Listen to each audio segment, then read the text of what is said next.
Salam Media Sriwijaya. Peristiwa kebakaran yang terjadi di Desa Ulak Teberau, Kecamatan Lawang Wetan, Kabupaten Musi Banyuasin, Rabu tanggal 29 Juni tahun 2022, siang yang menghanguskan 5 unit rumah warga.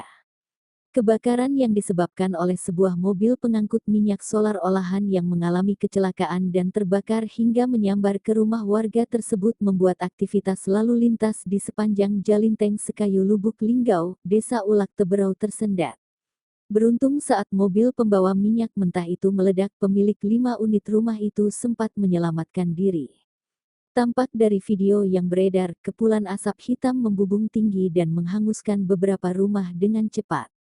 Api sudah dipadamkan dan Pemkab Muba sudah menurunkan 4 unit mobil pemadam kebakaran, damkar, ujar Kadin Kominfo Muba Heriandi Sinulinga.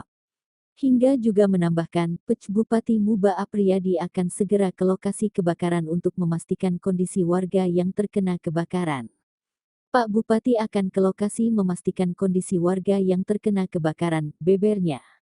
Ia menambahkan, tidak ada korban jiwa dalam peristiwa tersebut.